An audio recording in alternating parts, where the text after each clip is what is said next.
పరీక్ష 22 లక్షల మంది విద్యార్థుల భవిష్యత్తు, కోట్లాది కుటుంబాల ఆశలు. కానీ ఇప్పుడు అదే పరీక్ష దేశవ్యాప్తంగా సంచలనంగా మారింది. మే 3న జరిగిన నీట్ యూజీ 2026 పరీక్ష ఒక్కసారిగా రద్దయింది. కారణం రాజస్థాన్లో బయటపడిన గెస్ పేపర్ బాంబు. పరీక్షకు ముందే ప్రశ్నలు వాట్సాప్ గ్రూపులో తిరిగాయా? 100కు పైగా ప్రశ్నలు అసలు పేపర్తో ఎలా మ్యాచ్ అయ్యాయి? కోట్ల రూపాయల కోచింగ్ మాఫియా ఈ లీక్ వెనక ఉందా? అత్యంత భద్రత మధ్య నిర్వహించామని చెప్పిన ఎన్టీఏ చివరకు మొత్తం పరీక్షనే ఎందుకు రద్దు చేయాల్సి వచ్చింది? ఇప్పుడు 22 లక్షల మంది విద్యార్థుల పరిస్థితి ఏంటి? మళ్ళీ పరీక్ష ఎప్పుడు? దేశంలో అత్యంత కీలకమైన ఎగ్జామ్కే భద్రత లేకపోతే విద్యార్థుల భవిష్యత్తుకు గ్యారెంటీ ఎవరు? దేశాన్ని కుదిపేస్తున్న నీట్ లీక్ వివాదం వెనక అసలు కథ ఏంటి? Let's watch.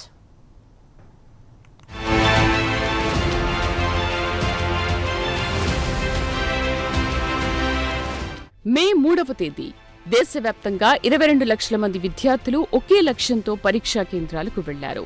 డాక్టర్ కావాలన్న కల, కుటుంబాల ఆశలు, సంవత్సరాల కష్టం అన్నీ ఒకే రోజులో తేలిపోతాయని భావించారు. కానీ ఇప్పుడు అదే పరీక్ష దేశంలోనే అతిపెద్ద వివాదంగా మారింది. నేషనల్ టెస్టింగ్ ఏజెన్సీ నిర్వహించిన నీట్ యూజీ 2026 పరీక్షను కేంద్ర ప్రభుత్వం రద్దు చేసింది. కారణం రాజస్థాన్లో బయటపడిన గెస్ పేపర్ లీక్ ఆరోపణలు. ప్రశ్నాపత్రం భద్రతపై వచ్చిన అనుమానాలు దేశవ్యాప్తంగా కలకలం రేపుతున్నాయి. ఇప్పుడు ఒకే ప్రశ్న, దేశంలో అత్యంత కీలకమైన పరీక్ష కూడా సురక్షితం కాకపోతే విద్యార్థుల భవిష్యత్తుకు గ్యారంటీ ఎవరు అనే ప్రశ్నలు తలెత్తుతున్నాయి.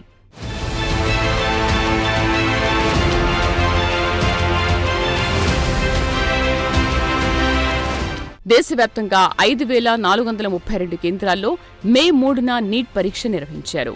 ఎన్టీఏ ప్రకారం ఈసారి అత్యంత కట్టుదిట్టమైన భద్రతా ఏర్పాట్లు చేశారు. జీపీఎస్ ఉన్న వాహనాల్లో ప్రశ్నాపత్రాలు తరలించారు. ప్రతి పేపర్కు ప్రత్యేక వాటర్ మార్క్ కోడ్ పెట్టారు. ఏఐ ఆధారిత సీసీటీవీ మానిటరింగ్ కూడా ఏర్పాటు చేశారు. కానీ ఈ భద్రతా వ్యవస్థలన్నింటినీ ఛేదిస్తూ పరీక్షకు ముందే ప్రశ్నలు బయటకు వచ్చాయన్న ఆరోపణలు ఇప్పుడు దేశాన్ని కుదిపేస్తున్నాయి. ఈ మొత్తం వ్యవహారానికి కేంద్ర బిందువుగా మారింది రాజస్థాన్లోని సికార్. కోచింగ్ హబ్గా పేరుగాంచిన ఈ ప్రాంతంలో పరీక్షకు దాదాపు 42 గంటల ముందే ఒక గెస్ పేపర్ వాట్సాప్ గ్రూపుల్లో చక్కర్లు కొట్టిందని దర్యాప్తు సంస్థలు గుర్తించాయి. మొదట అది సాధారణ ప్రాక్టీస్ మెటీరియల్ అనుకున్నారు. కానీ పరీక్ష పూర్తయ్యాక అసలు షాక్ విషయం బయటపడింది. ఆ గెస్ పేపర్లోని 100కు పైగా ప్రశ్నలు అచ్చం నీట్ ప్రశ్నాపత్రంలో వచ్చినట్టుగా తేలింది. కేవలం ప్రశ్నలే కాదు, కొన్ని జవాబుల క్రమం కూడా యథాతథంగా ఉండడంతో అనుమానాలు మరింత బలపడ్డాయి.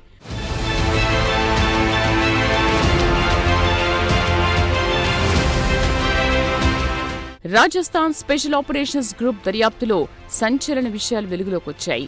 150 పేజీల చేతిరాత ప్రశ్నల బ్యాంకులో ఫిజిక్స్, కెమిస్ట్రీ, బయాలజీకి చెందిన 400కు పైగా ప్రశ్నలు ఉన్నట్లు అధికారులు గుర్తించారు. అందులో దాదాపు 120 ప్రశ్నలు అసలు నీట్ పరీక్షలో వచ్చినట్టు చెబుతున్నారు. ఈ మెటీరియల్ను 20,000 నుంచి 2 లక్షల వరకు విక్రయించారని ఆరోపణలు వినిపిస్తున్నాయి. కొందరి నుంచి ముందుగానే 30,000 వరకు వసూలు చేసినట్టు సమాచారం. దర్యాప్తులో మరో కీలక విషయం బయటపడింది.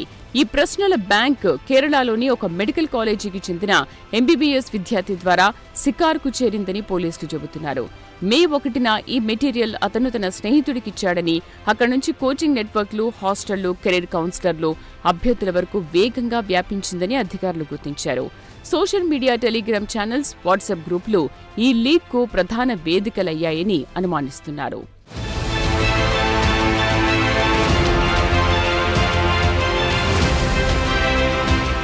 పరీక్ష పూర్తయ్యాక కొంతమంది విద్యార్థులు, హాస్టల్ నిర్వాహకులు ఇచ్చిన ఫిర్యాదుతో ఈ వ్యవహారం వెలుగులోకొచ్చింది. మొదట ఎన్టీఏ ఈ ఆరోపణలను సాధారణంగా తీసుకున్న తర్వాత కేంద్ర ఏజెన్సీల నుంచి వచ్చిన నివేదికలు, దర్యాప్తు సంస్థల ప్రాథమిక ఆధారాలు పరిస్థితిని పూర్తిగా మార్చేశాయి. చివరకు దేశవ్యాప్తంగా జరిగిన మొత్తం పరీక్షను రద్దు చేస్తున్నట్లు ఎన్టీఏ ప్రకటించింది. ఎన్టీఏ ప్రకటనతో దేశవ్యాప్తంగా లక్షలాది కుటుంబాలు షాక్కు గురయ్యాయి. ఎందుకంటే నీట్ అనేది సాధారణ పరీక్ష కాదు. కోట్లాది కుటుంబాల ఆశలు, విద్యార్థుల సంవత్సరాల కష్టం, కోచింగ్ సెంటర్లలో గడిపిన సమయం, ఆర్థిక భారం అన్నీ దీనిపైనే ఆధారపడి ఉంటాయి. చాలా మంది విద్యార్థులు 2 ఏళ్లు, 3 ఏళ్లు డ్రాప్ తీసుకుని ప్రత్యేకంగా సిద్ధమయ్యారు. ఇప్పుడు మళ్లీ అదే ఒత్తిడి, అదే సిద్ధత, అదే పరీక్షా భయం ఎదుర్కోవాల్సిన పరిస్థితి వచ్చింది.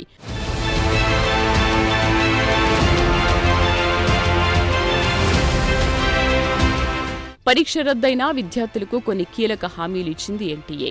మళ్లీ రిజిస్ట్రేషన్ అవసరం లేదని స్పష్టం చేసింది. ఇప్పటికే దరఖాస్తు చేసుకున్న వారందరికీ కొత్త పరీక్షకు అర్హత ఉంటుందని తెలిపింది. అదనపు ఫీజు చెల్లించాల్సిన అవసరం లేదని చెప్పింది. కొత్త తేదీలతో కొత్త అడ్మిట్ కార్డులు విడుదల చేస్తామని పేర్కొంది. విద్యార్థులు అధికారిక ప్రకటనలనే నమ్మాలని సూచించింది. అయితే ఈ నిర్ణయం మరో పెద్ద ప్రశ్నను కూడా లేవనెత్తుతోంది. దేశంలో అత్యంత కీలకమైన ప్రవేశ పరీక్షల నిర్వహణ ఎంత భద్రంగా ఉంది? గతంలో కూడా 2024లో నీట్ లీగ్ వివాదం దేశవ్యాప్తంగా సంచలనం సృష్టించింది. అప్పట్లో కూడా సిబిఐ దర్యాప్తు జరిగింది. సుప్రీంకోర్టు విచారణలో కనీసం 158 మంది విద్యార్థులు లీక్ వల్ల లాభపడినట్లు ప్రస్తావన వచ్చింది. కానీ వ్యవస్థ మొత్తంలో లోపం లేదని అప్పట్లో కోర్టు వ్యాఖ్యానించింది. ఇప్పుడు మరోసారి అదే తరహా వివాదం రావడంతో పరీక్షా వ్యవస్థ విశ్వసనీయతపై పెద్ద చర్చ మొదలైంది.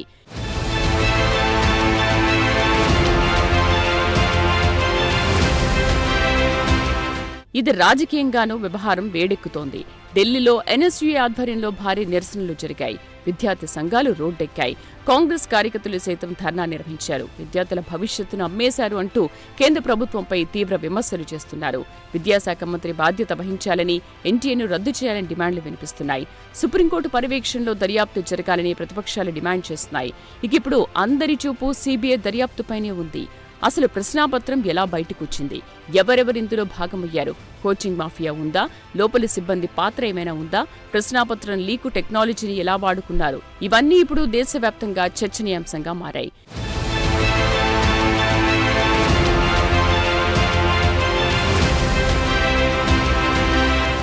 ఇంకోవైపు విద్యార్థుల్లో మానసిక ఒత్తిడి తీవ్రంగా పెరుగుతోంది.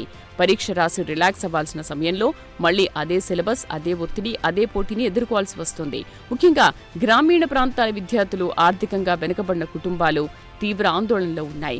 కోచింగ్ కోసం అప్పులు చేసిన తల్లిదండ్రులు ఇప్పుడు ఏం చేయాలో అర్థం కాని పరిస్థితిలో ఉన్నారు.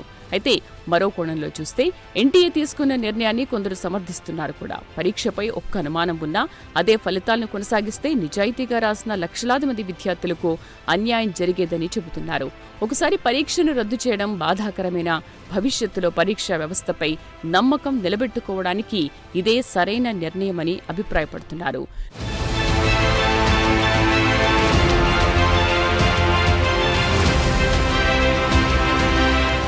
లోక్సభ సభ్యులు చామల కిరణ్ కుమార్ రెడ్డి సైతం దీనిపై స్పందించారు. నీట్ పరీక్ష రద్దుకు కేంద్రంలో అధికారంలో ఉన్న బీజేపీనే బాధ్యత వహించాలన్నారు. దేశంలో అనేక విషయాలపై చర్చ చేసే బీజేపీ విద్యార్థుల భవిష్యత్తుకు సంబంధించిన అంశంపై సమాధానం చెప్పాలని డిమాండ్ చేశారు. బీజేపీకి పాలనపై చిత్తశుద్ధి లేదని మండిపడ్డారు. విద్యార్థుల భవిష్యత్తు, సామాన్యుడి అవసరం బీజేపీకి అవసరం లేదని విమర్శించారు.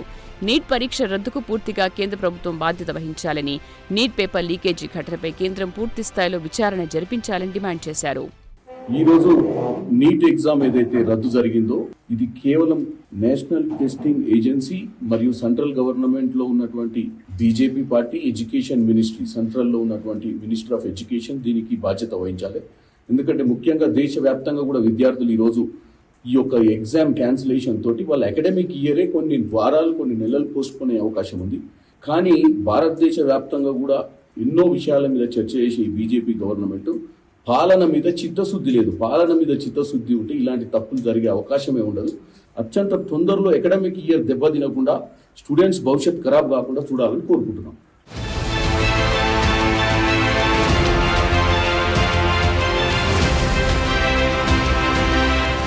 కానీ అసలు ప్రశ్న మాత్రం ఇంకా అలాగే ఉంది. దేశంలో అత్యంత ప్రతిష్టాత్మక పరీక్షలు నిర్వహించే వ్యవస్థలకే భద్రత లేకపోతే విద్యార్థులు ఎవరిని నమ్మాలి? కోట్ల రూపాయల కోచింగ్ ఇండస్ట్రీ, పెరుగుతున్న పోటీ, టెక్నాలజీ దుర్వినియోగం ఇవన్నీ కలిసి పరీక్షా వ్యవస్థను మాఫియాల చేతుల్లోకి నెట్టేస్తున్నాయా? ఇప్పుడు దేశం మొత్తం సమాధానం కోసం ఎదురు చూస్తోంది. విద్యార్థులకు ఒక్కటే సందేశం: కొత్త తేదీలు ప్రకటించే వరకు అధికారిక సమాచారం మాత్రమే నమ్మాలి. సోషల్ మీడియాలో వచ్చే ఫేక్ న్యూస్, రూమర్లను నమ్మకూడదు. మళ్లీ పరీక్ష జరిగే అవకాశం ఉన్నందున ప్రిపరేషన్ కొనసాగించాలి. ఎందుకంటే ఈ పోరాటం కేవలం ఒక పరీక్ష కోసం కాదు, జీవిత లక్ష్యం కోసం.